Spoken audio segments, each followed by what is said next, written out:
Hello and welcome to the Storytelling with Puck podcast. We will, as always, start with a story. This is not a story about me. It's a story of you. It's a story about alchemy and your quest for the perfect match. But as you'll see, not everything is as it first appears. I admit I was worried. I always worry about leaving Teddy, if only for a little while. We were going away for a short city break to celebrate my husband's birthday. We were leaving Teddy at the place he grew up, somewhere he was safe and loved and among friends. But I had an itch that needed scratching. And so far, I've been barking up the wrong tree. You see, Teddy is our dog.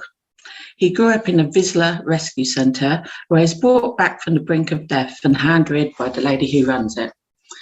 He was part of an abused and abandoned litter, and such was the poor condition they were kept in, one of his brothers didn't survive.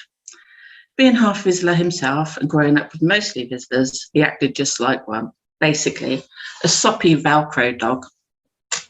And after losing our beloved Parson Russell Terrier Ellie a year before, the Vizsla was exactly the breed of dog I was craving. Fast forward to a few months later, and after a few pitfalls and surprises, we adopted Teddy. I was lucky. He took to me immediately and we quickly bonded. However, such was his early trauma that for months he was terrified of my husband and wouldn't go near him. He wouldn't even be in the same room as him. It was heartbreaking to watch, but also heartwarming as each day we made a bit more progress, however small. Eventually, after many months of hard work and patience and extreme bravery on Teddy's behalf, he allowed my husband into his personal space. When a rescue animal begins trusting you, it's the most humbling and amazing feeling. It took time and perseverance, but that made it even more gratifying. We truly were blessed and happy. Anyway, here I was on my way to a lovely weekend away, knowing Teddy was in a safe pair of hands. Yeah, I couldn't help myself. There was something missing. Before we set off, I'd asked one of the girls at the rescue centre to keep an eye out to see if there are any other dogs that Teddy got on with particularly well. Teddy adores playing with other dogs, so I had an inkling there might be a special one there. And to be honest, I was thinking that maybe this time I'd get my full Hungarian Vizsla. We weren't even halfway into our journey when I got a message on my phone. A photo and a video of a little dog playing with Teddy, one that was definitely not a Vizsla. In fact, I'm not quite sure what it was. She was a tiny hairball puppy with strange, almost koala-like eyes and, I'll be honest, a serious underbite.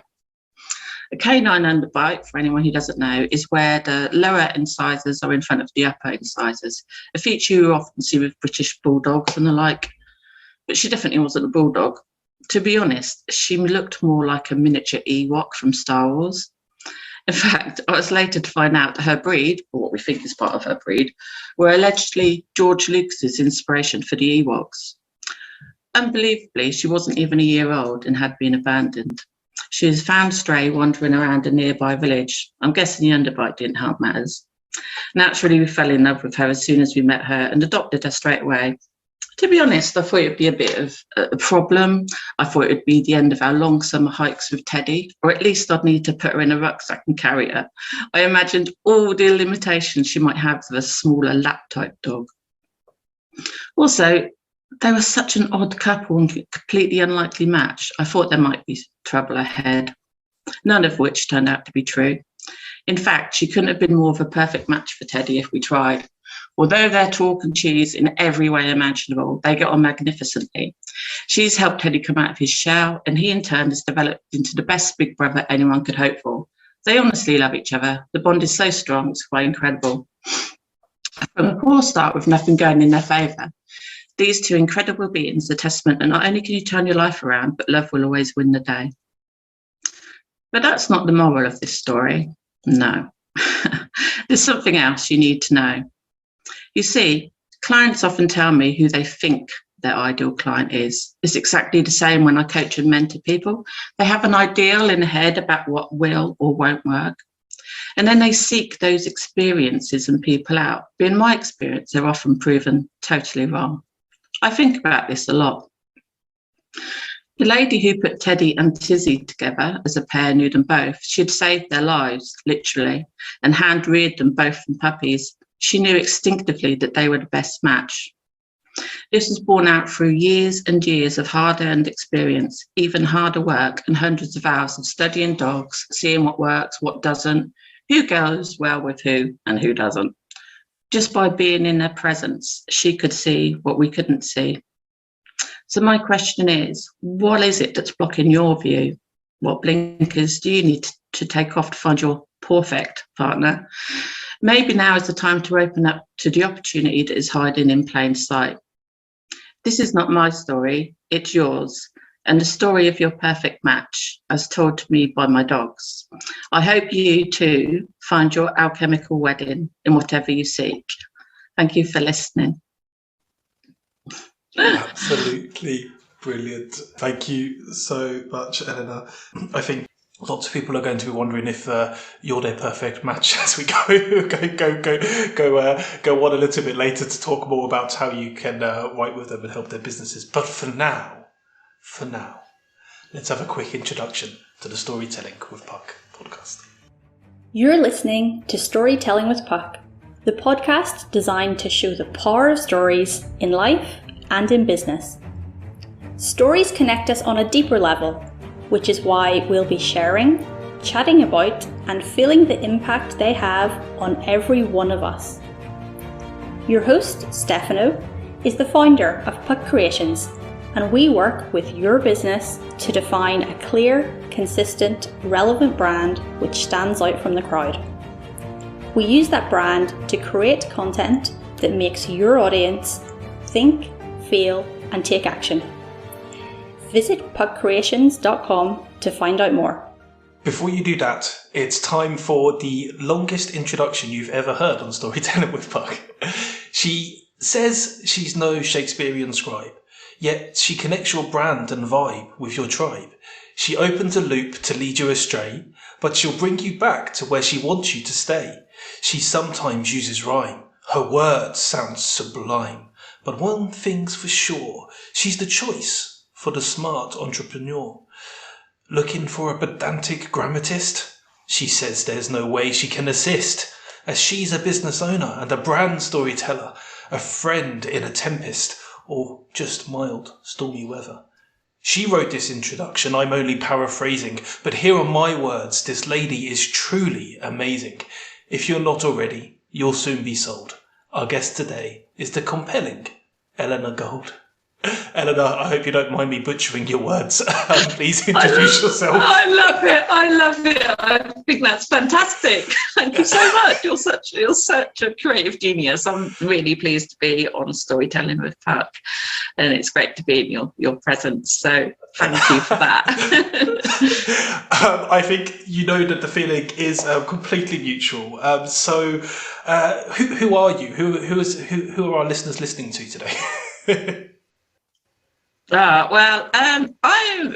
am I? It's one of those questions, isn't it? In short, I'm basically a business owner, a copywriter, and a coach mentor, really. I'd say they're my three main strengths. I love storytelling, especially email storytelling and sales pages, anything where we can be creative. But I think I've also, I like to help people on their business journey as well, who've been the same place I had many years ago, and really help them with their careers, because we're in such a strange time right now, and I think a lot of people are looking to change their ways of working. So and on the business level, I help people put their story across, and help them attract their ideal clients. I have to say that, don't I? I guess so. You certainly do that. But let's go back to something you said a couple of seconds ago, which was about helping people along their business journey and being able to do that because of your own. Tell us a little bit more about that. What started you getting into this world, and what were the struggles that you had to face when everything kicked off?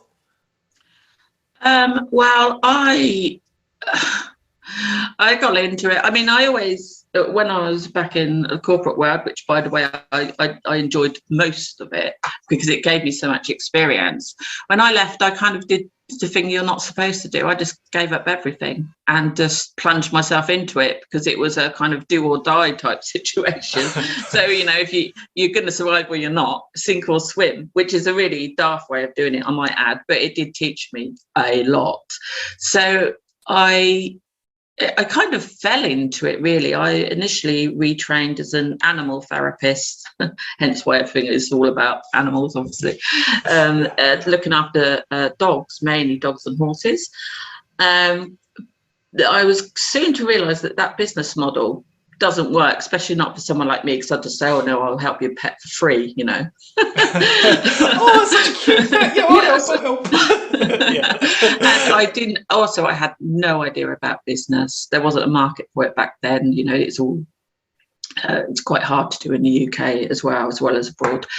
It just wasn't the right time. And the other thing I loved doing was obviously writing. And I used to think, oh no, I'm not really a writer. You tell yourself, don't you? You say, no, that's not for me. And then I found copywriting. I thought, that is 100%.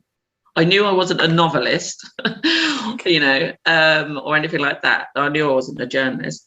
But copywriting really fit the bill. So I changed tack, studied lots, and just got into it. And that's how I did it. But at first, I struggled with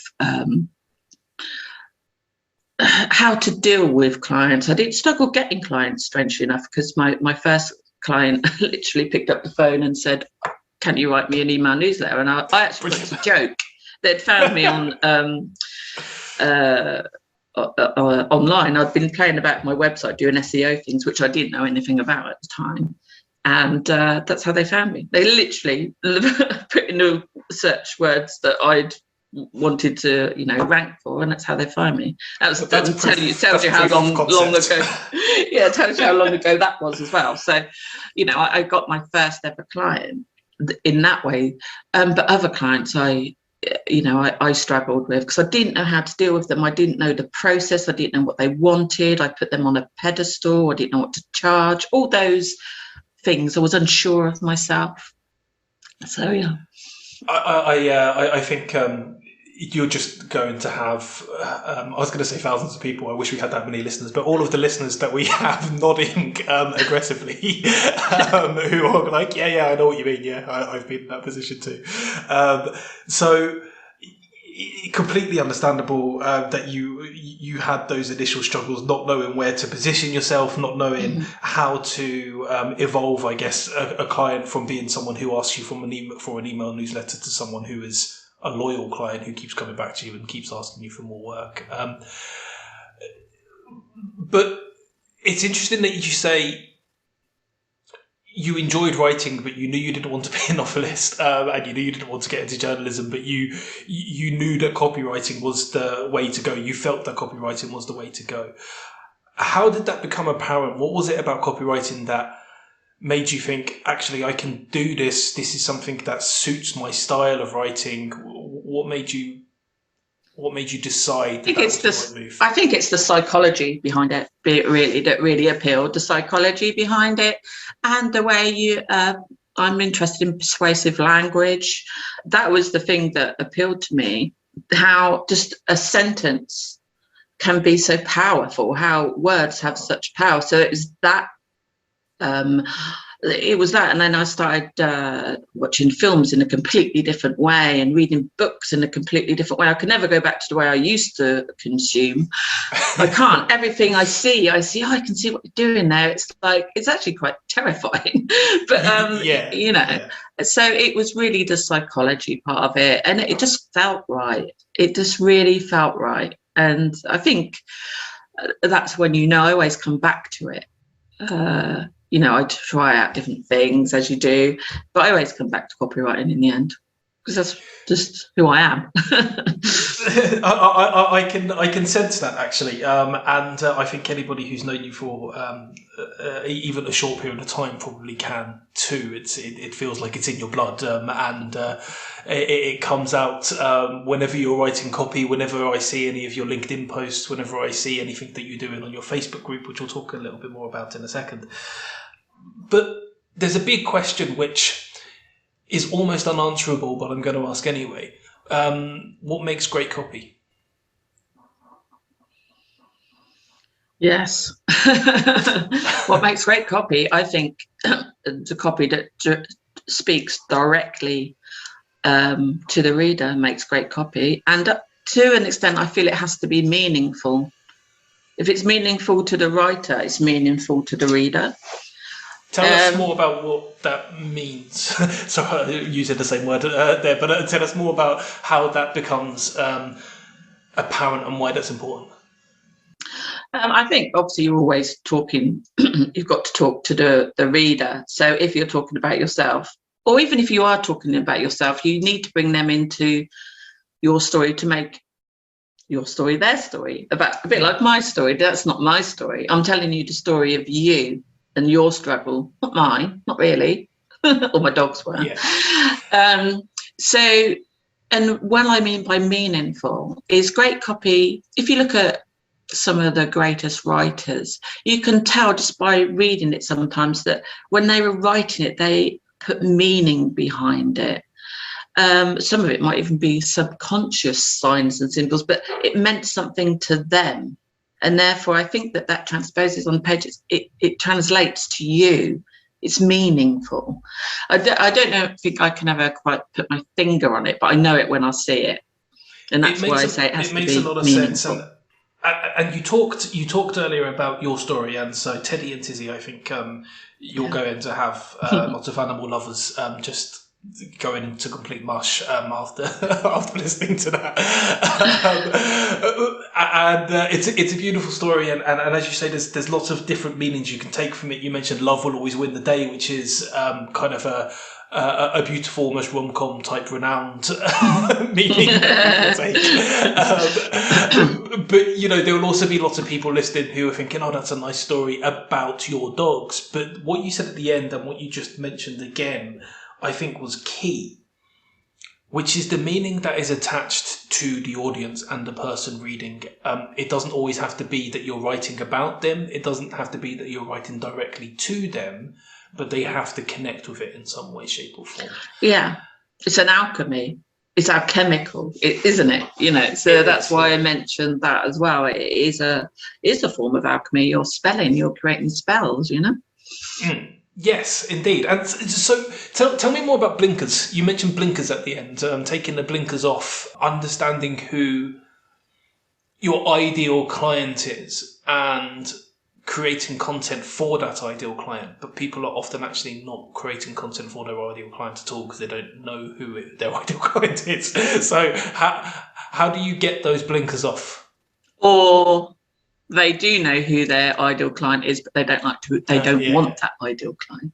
See, we all have this idea. I've seen it so many times when some clients do these avatar profiles that they get some agencies and spend thousands of it, and it's always she's Abigail and she lives in a nice house in the country and she drives a whatever. And I'm like, that's not your ideal client. That's who you want to be your ideal client, but it's often not. It's often the people who are so obviously almost standing in front of us, but we don't see it. We've got to take those blinkers off and be a bit more open. So who is buying your courses? Who is contacting you? I'm the same. And sometimes I'm like, God, why's that person contacting me? It's obviously because I've attracted them in some way, And that's not my ideal client. So that's why I say take the blinkers off, see what's hiding in plain sight. Yes, it is. It's hard. Yeah. It's not easy. But once you see it, you'll think, oh, I was missing that all along. Do you ever talk to your clients about... I actually wrote a piece on this for an external company recently, but do you ever talk to your clients about client profiles and the difference between client profiles and ideal clients? And to explain what I mean by that, because it's a lot of jargon, it's just client profiles, ideal clients, what is this guy going on about? There's a big difference in my eyes between a client profile which looks at everything you just mentioned. So who your current clients are, what they're made up of, what they do on a daily basis, their behaviors. And this can be the avatar type idea, but again, less jargony. But actually looking at a genuine person rather than looking at somebody who in the ideal client sense is what you mentioned earlier, who you want to be. Do you ever talk to clients about the difference between that, and how do you break it down? Do you take away the jargon and just mention it in a plain format, or do you actually use the terms that other people might be coming at them with to say, well, this is what people are trying to sell you, but this isn't going to work, if that makes sense?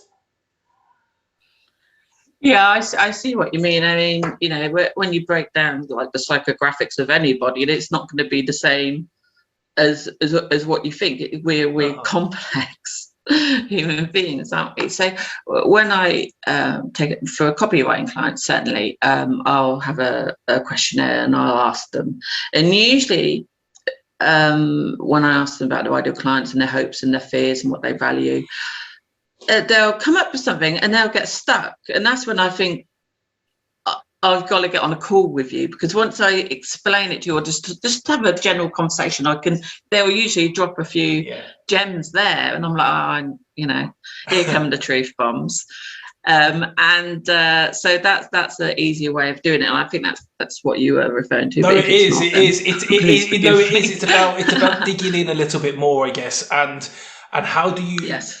How do you uncover what the truth is about somebody's genuine ideal client? And this can be using something like customer profiles in comparison to what you mentioned earlier, which is their belief of who an ideal client is, and again, who they want their ideal client to be. What kind of questions do you ask to dig down? Well, it depends on the client, and it depends on the kind of symbiosis I can have with them. So if I get them on a call, I listen a lot to the language they use, because I think that can be quite telling and can show you where maybe some of the blocks are. But the general questions, I have general questions that I ask, but for each client I'll then customize that to dig a little deeper. So, you know, I can't give you a generic really good example, I'm afraid, but it's something you kind of instinctively get to know. You just think, I can feel there's something there on that particular angle that they're not being overly clear about. It can get messy. Yeah, I bet. I know the feeling well.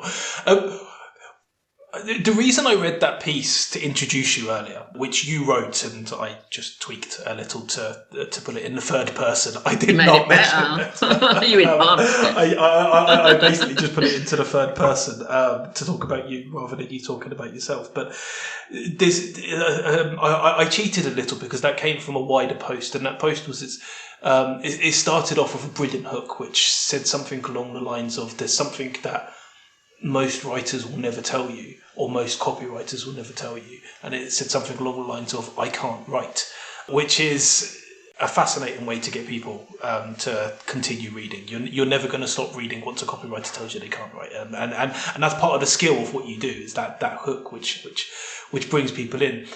But then as you continue to talk about that, you then go on to follow on with the poem I mentioned earlier. But my question off the back of that is, and you kind of answered it already with the poem, but what's more important to copywriting, being a good writer or being a good communicator/marketer?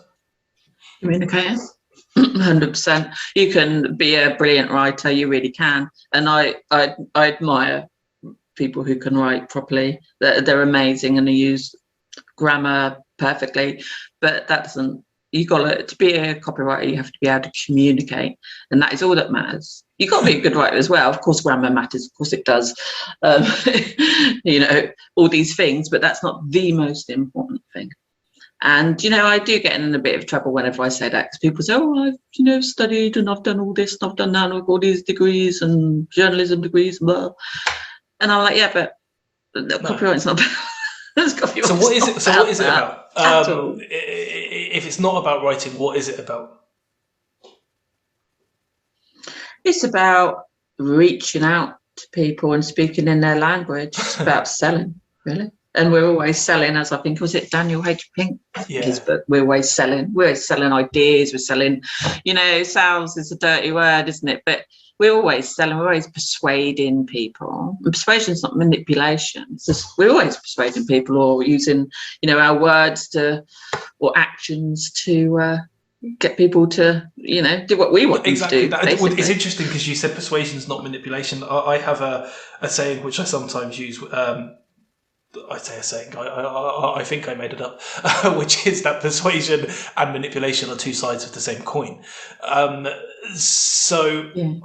believe that manipulation is almost the negative side of the coin, and persuasion could be the positive side of the coin, but they're both doing kind of the same thing. So if you've done your research on a client, if you've done your research on a product, on a service, if we're talking in a business sense here, and you genuinely understand what a client needs and wants and is going to help them, and then you use persuasion to help them realize that actually your version of whatever that is the best version to use, then that's persuasion.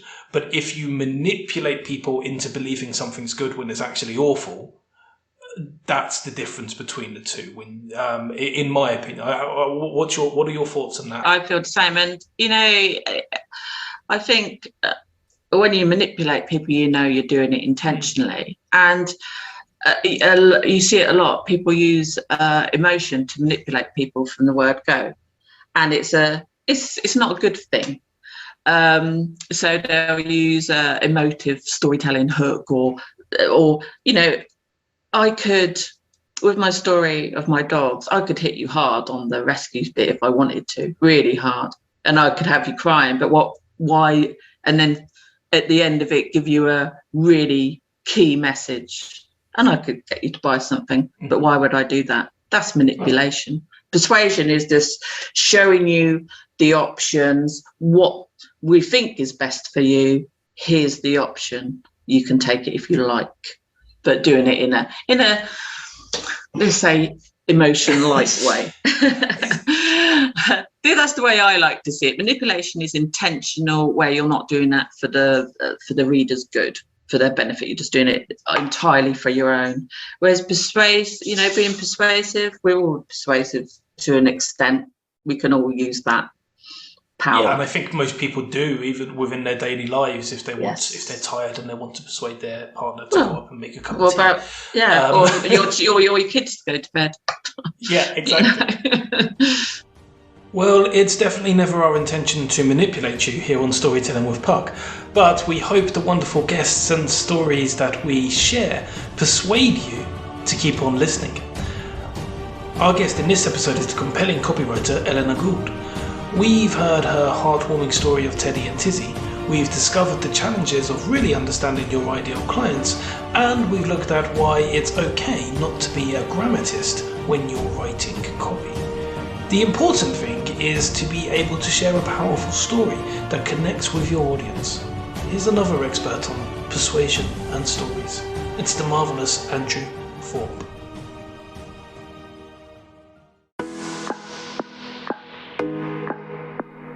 We're all in the persuasion business, whether that's pitching to a potential client, selling ourselves in a job interview, or convincing a teenager to tidy their room. How we frame our message and how we deliver it makes all the difference, and this is the theme of my podcast, Leaning Forward. I'm Andrew Thorpe. I'm a speaker, a trainer, and a storyteller, and I'd love you to tune in to our latest episode. It's interesting though, because you mentioned emotion there, and emotion is. I'm going to try and sum a few things up that we've been talking about, because you talked about copywriting being and content writing as well, marketing. I think all are intertwined. They're marketing and they're sales, and I think you've explained that well. And so, yes, writing is important when it comes to copywriting and content writing. If you have really bad grammar, if you have lots of things misspelled, you're going to put people off because they just don't want to read or to listen to whatever it is you're saying or you're doing. But to really hook someone, to really get someone to want to buy something, that's not enough. you need to also have a good understanding of marketing and sales. Now, one of the most important things that I find in marketing and sales is connecting with emotion.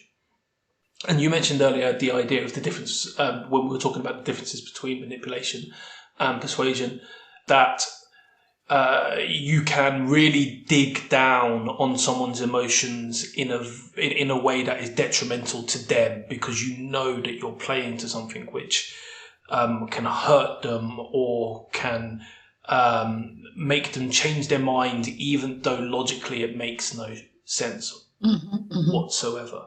And then persuasion is the other side of that coin, where you're still using emotion, but you're using emotion mixed with logic, and you're actually saying, look, I want you to feel something. Of course I do, because that's what persuasion is all about. Yeah. But actually, look at this logically too. Once you've had that kind of dose of emotion, it still makes sense, right? Okay, now buy it. That to me is almost the persuasion model. It's a really long way of asking a question, but I just wanted to get a baseline in first. And the question is, what role do stories have in persuasion and manipulation? A key role. Absolutely key. I mean, we all know that stories have been around for millennia. It's how we get, we know we're on the right hand path, if you like. The story is the way to get key messages across, morals, all sorts of things we pick through stories. I mean, you can even change whole agendas via stories. Just look at Netflix. Anything that's on Netflix or any of the other channels, they can set an agenda, and you start thinking that is the right way. Stories are the most powerful currency we have, and we're surrounded by them on media, mainstream media, social media. Everything is a story, and everything's trying to, in some cases, manipulate you and persuade you to do things that you perhaps wouldn't ever otherwise bother doing. So the whole world is almost a story. And a much more succinct question to follow up on that. How are most businesses using the power of story or not? They try, don't they, some of them?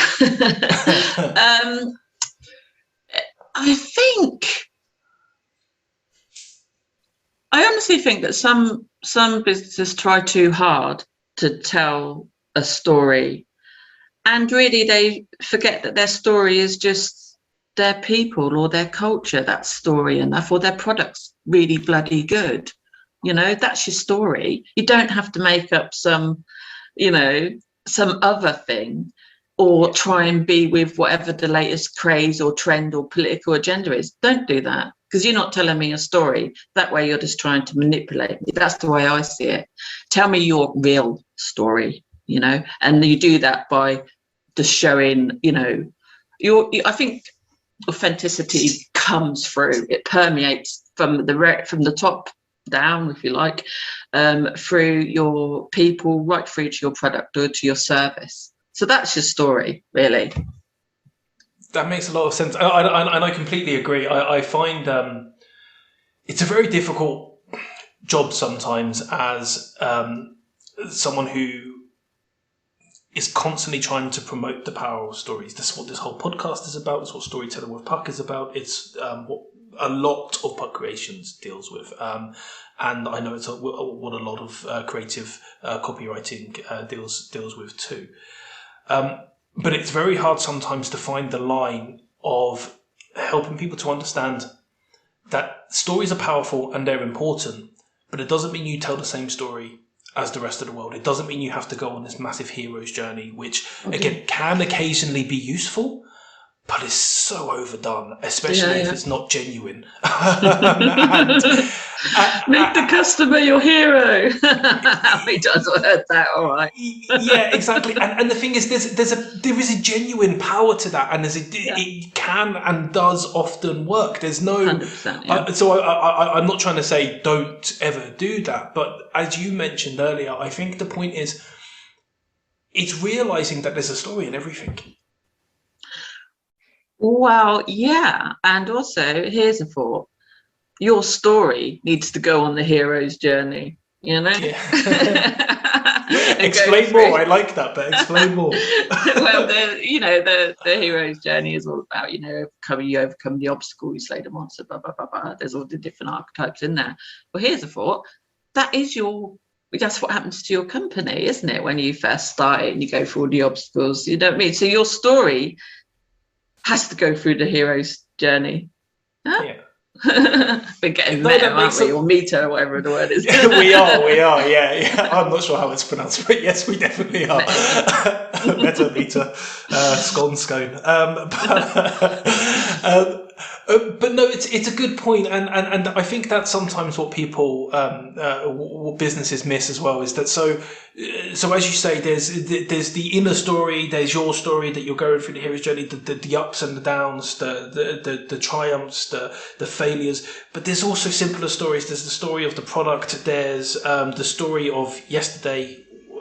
Which is literally just a story of you getting up and going to work, and it doesn't have to be overly exciting, but maybe something happened, and it's just focusing on the moment in time, and again, I think people sometimes miss the power of that, because when you're telling those stories, when you're explaining those things to people, what you're doing is connecting with them, and that connection, I'm trying to do a link here, which is why this all started, but you mentioned earlier about sales being a dirty word. Now, sales can be a dirty word if it's the hard sale, if it's the aggressive sale, if it's the manipulative sale. But actually, what sales is really all about is building relationships. And that's what it's just communicate. Yeah, and that's what business is. It's just building relationships. I always say, instead of always be closing, always be helping. I like that, ABH. Yeah. Give me some ABH. I feel like that means something else, but we'll leave that be. So, back to the writing world a little bit and away from the sales. Tell me a little bit more about the etymology of words and why they fascinate you so much. Wordsmith Wednesdays. Oh, well, it's just the way, words come into language and then fall out of favour again, and where they actually come from. I mean, even the word, if you think about it, the word sentence comes from original sentience, the Latin for thinking and feeling, and yet at the same time you could get sentenced to prison. Words are powerful, and I just love looking at the root of words, where they come from, and how powerful they can be, and how we can change them. I mean, it's in the beginning was the word, wasn't it? It's the most powerful thing in the world. Stories, words, they make our world. So that's why I love trying to get to the bottom of some words. And some words you only get to a certain, you think there's more to it than that. I know there is. That just didn't just come about. I just think it's interesting. Do you think that with those words that you can't keep digging deeper? Do you think there were missing stories? Yes, definitely. I think history in itself, we're missing bits, huge bits. Just look at the pyramids, or Stonehenge, or anywhere. It's hiding in plain sight, isn't it? All these things around us, and you think, that's a bit weird, isn't it? So if you really stop to think, you might go a bit mad, but if you really stop to think about it, I'm with you. I find it absolutely fascinating. I loved your Wordsmith Wednesdays because I learned literally every week something new. Thank you. I'll have to bring them back. I do actually do an email creativity prompt each week, where I have a word, and I sometimes do the etymology and give people a little bit of background. So I do that instead via email, but I should bring that back.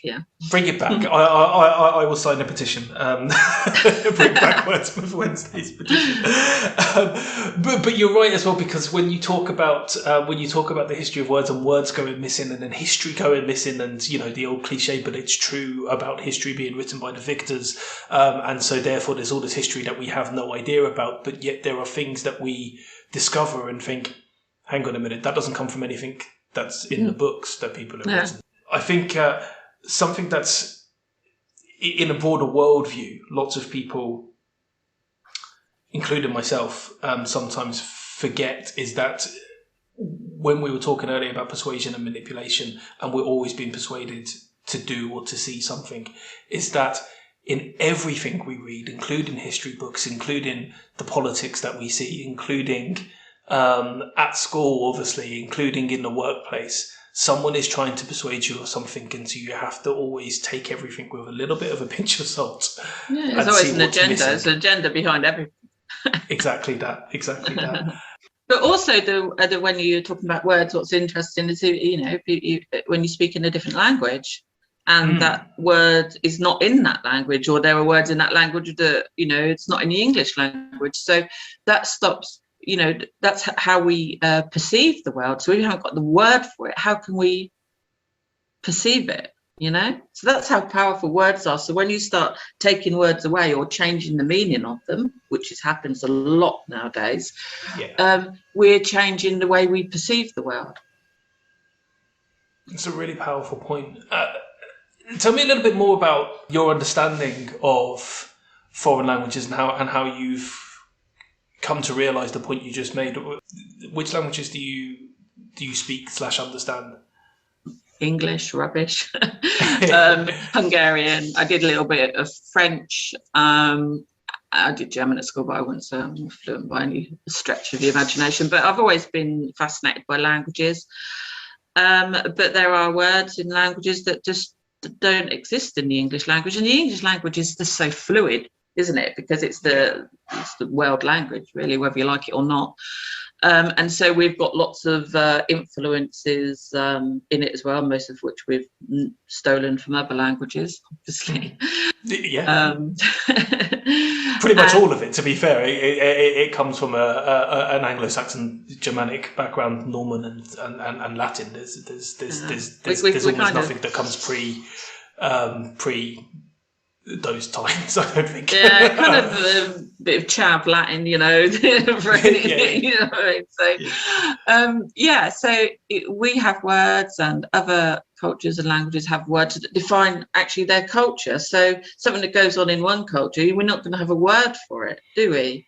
There's so many examples of it. One I can't give off the top of my head of words don't exist in the languages. I'm probably pronouncing that incorrectly. In I think it's in Finnish and gelukkig in Dutch. It's that kind of idea, and they mean kind of cozy and. You're going to have to say that word again, because I'm not letting you get away with saying that. That was amazing. Amazing accent. Oh, that sounds cool. I like that. I promise you it doesn't to Dutch people. They will tell me I said it completely wrong. But to anybody who isn't Dutch listening, that is exactly how you pronounce it. But yeah, it kind of means cozy or kind of wrapped up, a warm feeling. But again, as you said, there's no one word that can describe exactly what that means in English. And it's fascinating how there are missing words and also then the background that words come from, the kind of original kind of Russian / German background that we have for a lot of words, the Arabic background, the French Latin background. And I think we can see it as, a problem and see all the things that are missing, as I was speaking about earlier, but we can also see it as just fascinating and something that connects us also. Well, the fact we're that connected by our missing words, our missing language connects us. Yeah, exactly that. But sorry, we're talking, as you say, in a bit of a meta / meta world now. So let's talk a little bit more about you and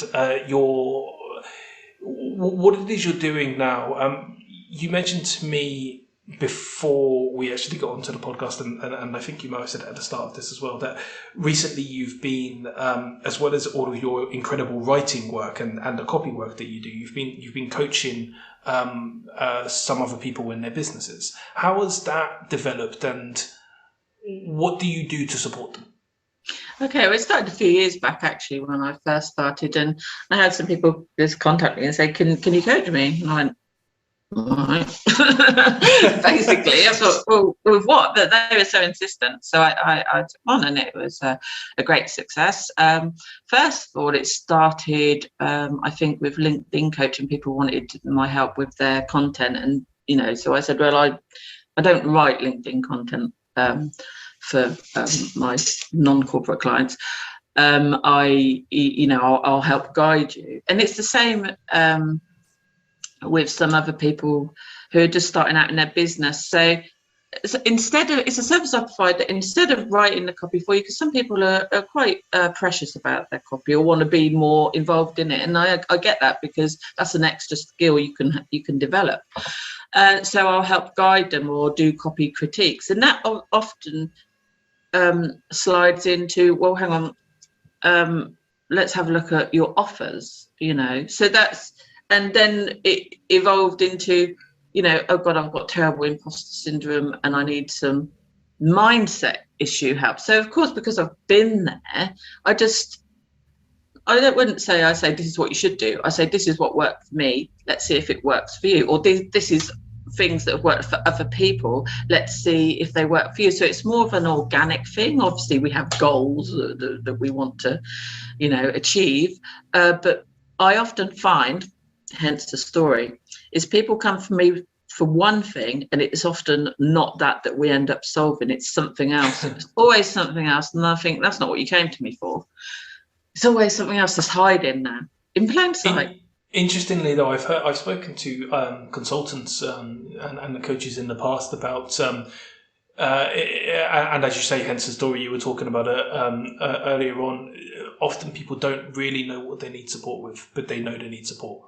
Yeah, and I think recognising that is great, because then we can get to the bottom of it.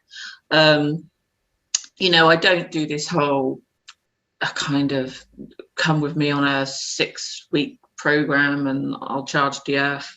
I don't do that, because I don't like having a set agenda. Like I could just quite easily just set up a load of packages and know what I go through in that 6 weeks, but that's not the way I work. I like it organic. I like it one-on-one. I only take on 2 people a year max, and I like to just be with them on their journey. It makes a lot of sense. Talking about support as well, something which I think supports a lot of people, and especially a lot of people in the writing world, is your Facebook group, the Copywriter. Why did that start, and how did it develop? And I've been part of, I'm part of that group, and I was also part of your previous copywriting group. What's the difference between them, and what do you think they give to people? Right. Okay. So the initial one, the copywriter, which I still have now, I said that, gosh, it was a long time ago. And initially it was because I couldn't find a group. Of course, there are many now that fitted my needs. So I was kind of flailing about a bit. So I thought, well, I can't find any groups. There was one particular group, but it was really kind of aggressive direct response copyright. And I love direct response copyright, and I do, but I didn't even dare ask a question in the group. So I thought, I'd just go get slammed here, and they're going to say, you're an idiot. So I thought, well, I'll start my own group. And that's how that kind of evolved. And a few years back, I did close it. I'd had enough. I'd kind of reached a point where some people had joined and were being deliberately quite horrible, and I couldn't really handle it. And I was at a position myself where, I wouldn't say it was burnout, but I was trying to establish myself in a different way. So I closed it, and then I reopened it, and it's never quite been the same again. But it's, in my view, it's better, because what I was doing, I was following all the books. They're like, do these certain posts on certain days and really run it. And I thought, but I started to run it like it was a sales funnel, and that's never what it was supposed to be. That was never my idea. But I'd read all these other bits, people give me all this advice. Oh no, that's not what you do. Would you run a group? You do this, and then you sell a course here, and then you do that. And I'm like, but I don't want it to be that, and it's not. So that it's now it's back to what it was. It's like, if you want to ask a question, ask a question. I don't sell anything on there. Occasionally I'll promote other people, in fact, but that's not what I want it to be. I want it just to be a safe place where you've got a question, you go and you can ask, or you can share something, of relevance. That's all I want it to be. And I say, actually, no, this isn't a sales funnel, and a lot of them are, unfortunately. A lot of them are. I would recommend people to join your group, because something which I like about it is I genuinely see it as a place to go for information and support. And as you say, I don't see it as a sales funnel. And I think that's part of the reason that it actually does appeal to so many people, is because there are people who are at various stages of their career, various stages of their running a business. Some people who are literally just starting out, some people who are actually employees working for other people, some people who are quite well established and have a good, strong business, some people who are more writers than copywriters and are trying to learn the art of sales, some people who are good at sales but can't write very well and are trying to learn the art of writing. And I think there's always someone who can answer your question there. And that to me is what I really like about the group. So a little bit of gratitude for you there, and we'll make this the sales funnel for it if people want to join the group, because it's but it is free, so we're not really selling anything. Oh damn! We're going to charge anyone who's listening. All you have to do is put Storytelling with Puck into the answers. Here's my PayPal link. Yeah, exactly. So one final area I wanted to ask you about, and this relates quite strongly with Teddy and Tizzy, and also just something that I feel underpins a lot of what I see from you in almost every area of what you do. Your love of animals. Mm-hmm. So I know you mentioned your job with animals earlier, but your career with animals earlier. But away from that, what is it that you love so much about them, and why is it that a lot of what you do revolves so much around animals? Where does that come from? I was brought up with animals, so we had dogs, cats, chickens, goats, the whole gamut of it. My parents, I think they watched too much of The Good Life, that show on TV, and they literally, left London and went to live rural and, grew their own veggies sort of thing. And so that was one thing. So dogs always played a huge part. My dad was a massive dog lover as well. So they played a huge impact in our lives. And then I don't have children, and I guess that maternal instinct goes to animals big time. And I adore dogs. I don't know. Yeah, it's an obsession. I just love them, and they give me so much. And every single dog I've had in my lifetime so far, they've always come to me at the right time and taught me something and healed me as well. I might also add that one of the first dogs we got, Star, we went to the rescue place to get a staffy, and I come out with a greyhound.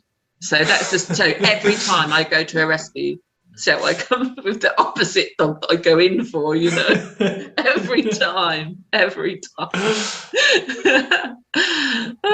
So yeah. I think there are so many people who have that love of animals, and I think it's another way of you connecting with people as well, and it shows.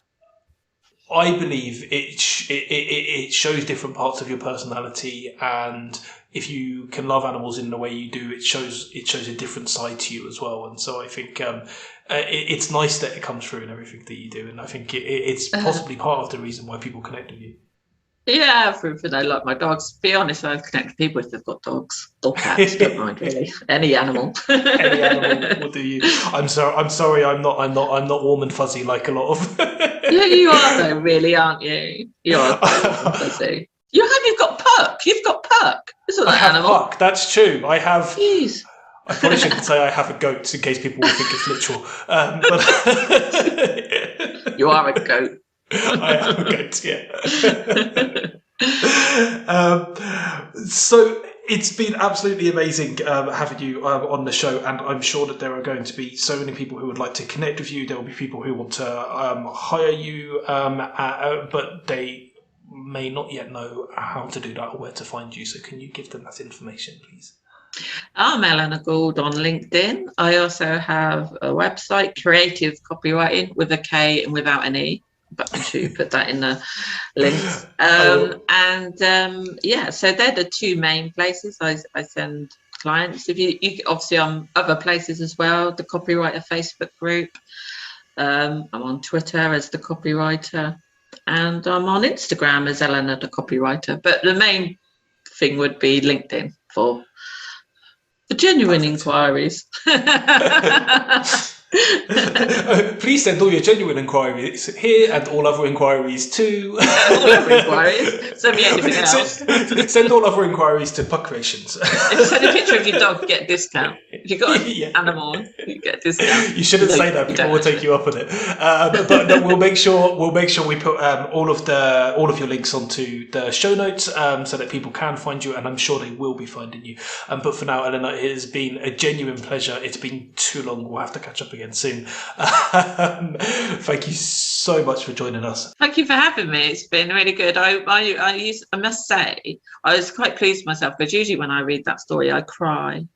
Oh. And I didn't. Well done. Thank you. I sound very patronising now, but well done for not crying. But I'm sure you made a few other people cry as they were listening. So I can make people cry, all right. But no, it's such a pleasure, and we will, as always, finish the podcast episode with a story. Somebody recently told me that they were having a new carpet laid to replace an old one stained with coffee. I guess you could say it persuaded me to come up with this. My carpet once white, a bore of a sight, it shone like my walls, shiny and light. I ate sugar all day to awaken my senses. I drank beer through the night. I was instantly defenseless. I woke to a coffee made for, not by me. I shook as I drunk, it spilt with a spree. My carpet once white had character now. My walls needed something. Maybe wine for the wow? You've just been listening to an episode of the Storytelling with Puck podcast. Your support keeps our podcast going, so please leave us a 5-star review wherever you listen.